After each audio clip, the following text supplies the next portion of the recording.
Okay, so half an hour-ish, I guess. That's great. More time than I expected. That's going to be amazing. Um, so basically, this presentation is about my practice, which is based on the idea of using stories to basically design and also to provide technologies to people, basically. And stories is something that's fundamental to everything in our lives, right? And I'm going to make the argument that actually stories are the fundamental thing that humans do, basically, right? So first of all, stories actually tell us about the people who tell them more, right? So, for example, there's a wonderful story I like to tell of like somebody who tells that when he was a little kid, his dad threw him into the swimming pool to teach him how to swim. Well, there's different interpretations of that story. So, for example, one way to interpret that is like, you know what, I overcame this and I actually, now became a business person, and you have to take risks to create a great business, right? So my dad kind of threw me in the water and I had to take that risk. But another interpretation is like, don't trust authority. Like your dad, the authority figure, fight that. Always fight for what despite him having done that, you're still doing a great job now, right? So two different interpretations of the story, depending on the same story, depending on who that person is. Um, so we also actually edit the stories for our purpose. Like for example, if you have a, dancing in a party, I'm doing great, but actually, like what you're thinking is actually over here. It's like dancing with the stars, but actually might just be, you know, a fun party, right? But basically, we make that story up on our own because we want to feel good about that. But stories also commit us to a purpose, right? So not only can we influence the story, but the stories can influence us. So when we write down that we want to be a doctor or engineer when we grow up, we actually aspire and like go into that story basically and become that story. So the stories also influence us. So how this relates to my design work is that we're always under the influence of people, of devices in the world, right? And the devices actually allows us to project our emotionality. But stories also lead to new interactions. The way that we interact with machines, right? We tell stories different. So in this case, they're actually putting masks on to basically fool the machine of the camera, for example. So this is what I'll be talking about today. So I have 6 different projects. I don't think I'm going to have time to go over all of them in great detail in 30 minutes. So what I'm going to try to do is kind of fast track a couple of them and get to 2 really key ones.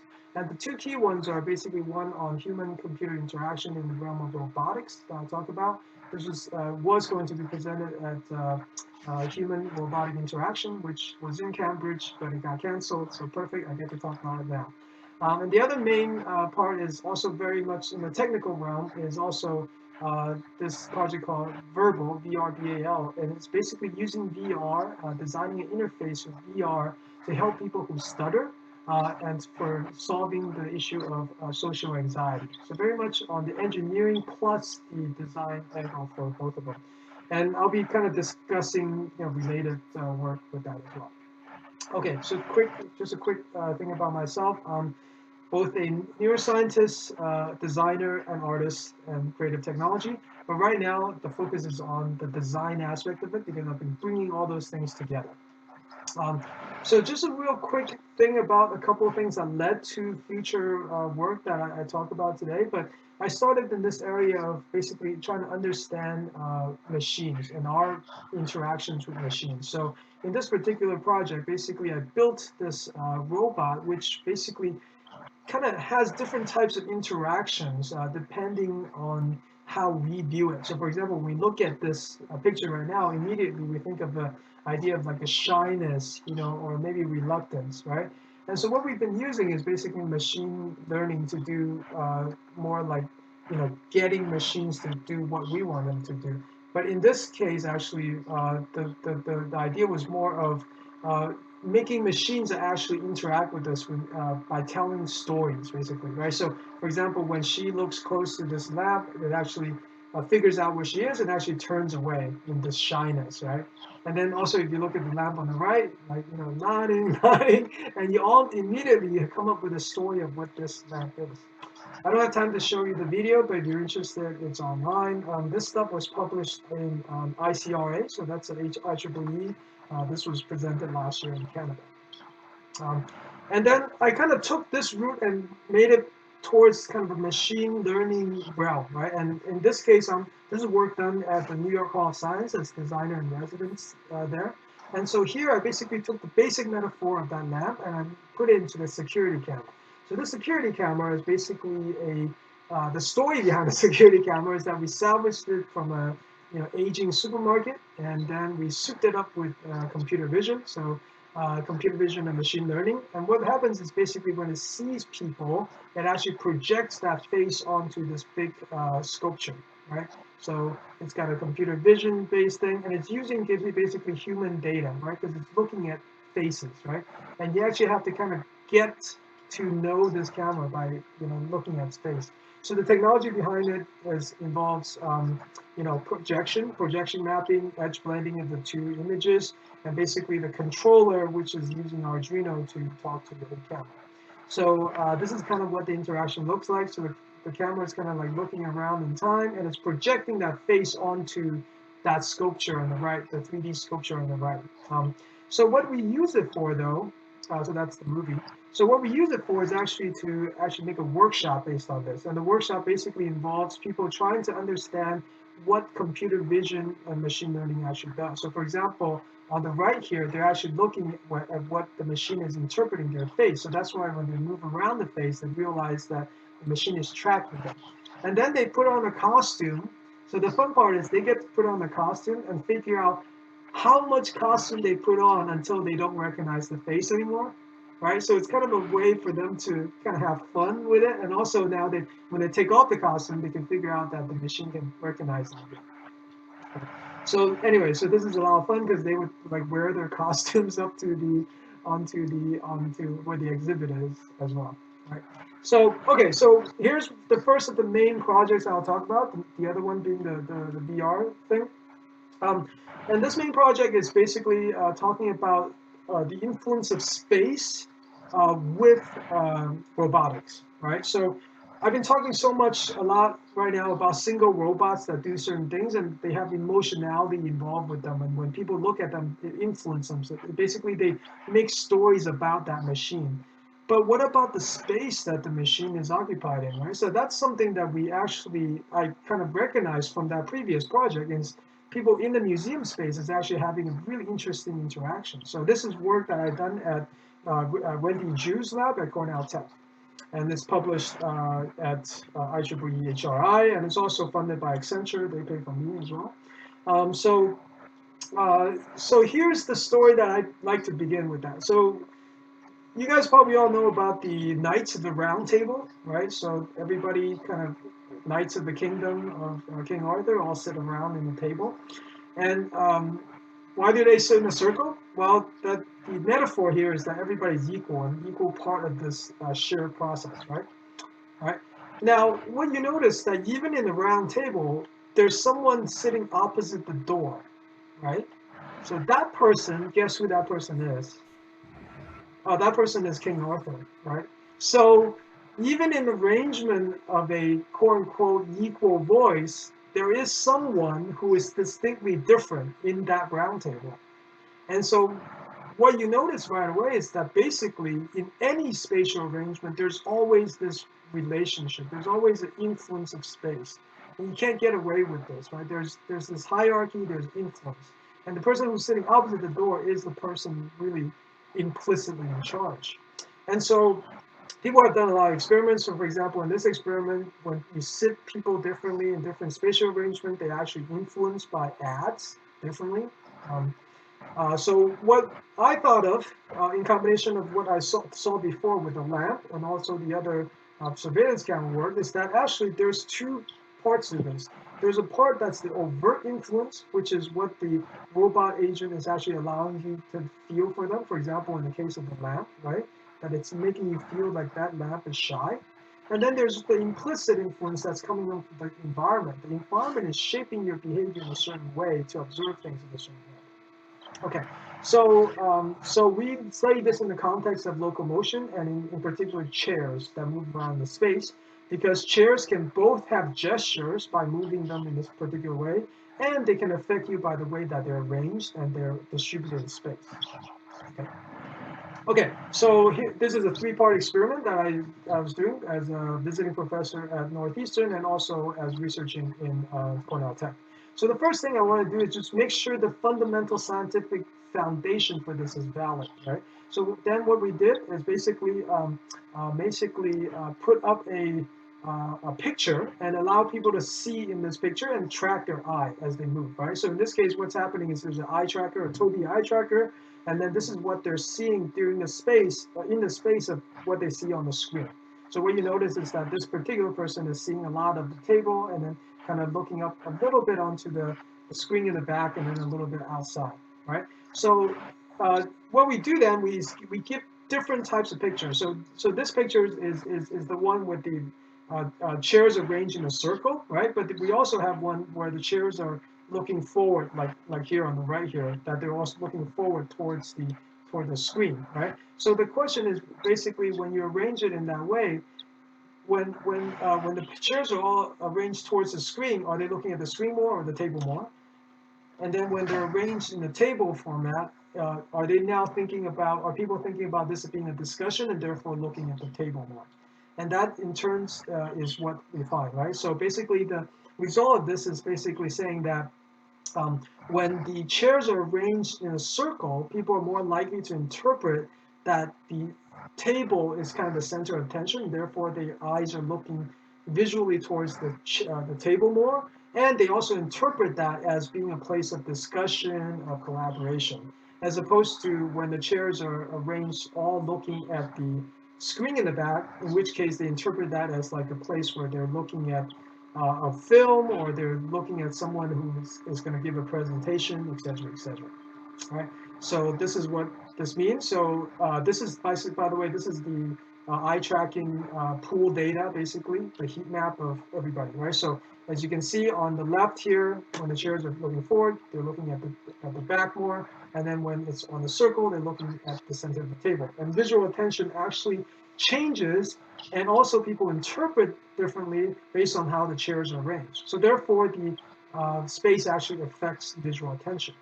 So that's interesting, but what about the actual gestures, right? So this is about the space part. What about the way that the robots also make gestures, right? So in this next part of the experiment, what we do is we show them a bunch of different videos. So this is one video. So for example, this is someone doing this in a green screen, and then this, it's kind of plugging this person, and this person's like, oh, what's going on? Okay, you want me to move, right? So the interpretation of that could be correctly interpreted as in this situation, or it could be incorrectly interpreted in this other situation, right? So people either judge this to be one way or the other.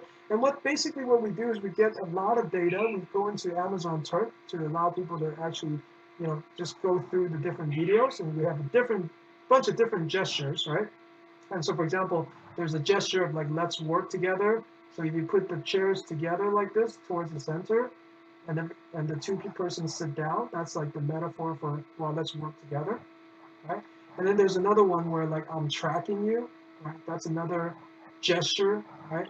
So if you look at those different gestures carefully, analytically, you can actually find interesting gestures that pop out, right? So for instance, the really interesting one here I want you to focus on is the one that has high responsiveness. So in other words, people feel that this gesture is very responsive, but it's actually low on affect. So low on the way that it actually affects you, right? So in the tracking you're not affected by the chair. So therefore it's low on kind of the affect. So this is actually a way for us to figure out all the different videos and which gestures does what, and therefore apply them in different situations. Now, the fact that it's low on affect here actually allows us to actually test a more interesting question, which is what happens when you combine both the gesture and space? And that's what we do with the next project, which is actually done in VR. So in this case, there's both the, oh, this thing's not coming out, but this chair is actually going to make a gesture by moving forward and moving backwards, etc. But there's also the arrangement aspect of it. So what we do in the next part is we put the chairs in the different configurations. So for example, they can be aligned towards the door here, or they can be in a circular arrangement. And then here's the different thing is to actually look at a specific gesture. In this case, we're looking at the track you gesture in the case where the chairs are arranged in one way versus arranged in a different way. So if you look in the VR, this is actually showing you what happens when this gesture happens, right? So right there, the chairs start looking at you, and then they're going to start looking at you throughout. So basically, during the experiment is, I'll show you this one once more. But during the experiment, basically, the people get kind of stunned that the chairs all of a sudden move towards you, right? And it differs based on the specific context the chairs are arranged in, right? So that is basically the thesis of the idea. And it turns out that's really the case because in the aligned situation, the people are much more stunned by this gesture. So it's an interaction, right? It takes both that particular arrangement of the chairs being aligned and that gesture for the people to be affected in a certain way. So that's telling us a very interesting interaction that says you need the arrangement and a particular gesture in space to actually influence this particular, in this particular paradigm. So, of course, this is still the beginning of the study. We're going to do more stuff with VR, like getting chairs to move and putting chairs in different situations into different types of rooms and kind of asking people how, they feel about these different situations and also look at biometrics of people as well. But anyway, so this is work that's published in HRI. I'm going to skip this other project because we don't have as much time for it, but it's basically using EEG. Okay, I'm sorry I have to do that, but if you're interested in like some of my EEG work with basically making games on EEG, I can talk about that in the future with you guys individually. So the last thing I'll talk about, we have about 10 minutes, and I'll try to just speed through it, is this project that I worked on with Verizon on basically using machine learning and virtual reality to help people with studying. Okay, so this has been going different places. We were one of the finalists in Microsoft Imagine Cup. We were published in ACM RTech 2019. Again, funded by Verizon, Parsons, etc. Um, so the main idea here is that speech orders are very debilitating. It's much more prevalent than you would think because you have 70 million sufferers worldwide. And the problems that we try to solve this with is actually pretty bad, right? So for example, we did some really human-based and centered design research around this. We talked to a lot of therapists, a lot of patients as well. And when we talk to therapists, what they say they do is they basically try to map it out for their patients, right? So during the therapy, they say, well, okay, imagine you're in an auditorium and you're trying to talk to these people, and then cell phones are going off, blah, blah, blah, right? They're setting up the scene for you. Well, guess what? Setting up the scene for you is perfect at VR. VR can do any scene for you, and they can change the scene dynamically based on data whenever you like. So that is the fundamental idea behind this. So what is supposed to take place in that office what takes place in the office is actually trying to mimic that situation. Well, why don't we just mimic that situation with VR? And not only can we mimic the situation with VR, we can actually use machine learning to tailor that training. So when people are getting more stressed, we can reduce that difficulty, for example, by removing some of the extra cell phones ringing or noise outside, for example, right? So that's the idea of using VR and machine learning. So the machine learning part is kind of customizing the training, changing and tuning that training so that it matches where that person should be undergoing through as it keeps going, right? And then the idea is to get better in the therapy. So that's what the system does. And so the research behind this is based on the idea of systematic desensitization. That's coming from I come from psychology and neuroscience background. And so this is basically repeated relaxation followed by test, right? So relaxation, and then they have to do a task, relaxation, and then they have to do a task. And the tasks are tuned by machine learning based on how stressed they are, basically. Right, so just a quick screen capture of what this looks like. So this is the relaxation. So in the relaxation, they're actually, given, some things to do. For example, repeat some numbers. Kind of like breathe deeply, things like that. And then they're going to get a practice session where, in this case, he's just introducing himself, right? And then right now it's very easy because there's a couple of non-judgmental people sitting, like yes, yes. But then it gets more and more difficult, right? You can have noise outside. You can have all kinds of cell phones going off, people walking in and out of the room. It makes it more and more hard for the people, and they're more likely to stutter when you actually do that with them. By the way, this is 360 video now, right? And why is that? You notice that the previous scene looks like it's very cartoony. Well, actually, that's because of the user research. So the user research has we found that basically people enjoy this serene environment that's actually not real in this VR. And also, when they practice, they want to be in the position they practice because that gives them the optimal effect of countering what they're going to see.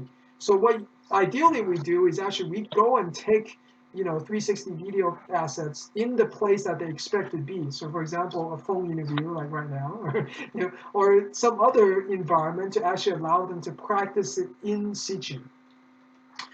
Anyways, we did a lot of user testing, and people seem to enjoy this a lot. And this is still ongoing as well. We found that there's some improvement on the anxiety just by looking at the GSR level, for instance. But we also, I think the main thing really is working with individual people, for example, with the National Stuttering Association, to actually have individual patients come in and actually give us feedback so that we can get our system to be better and better.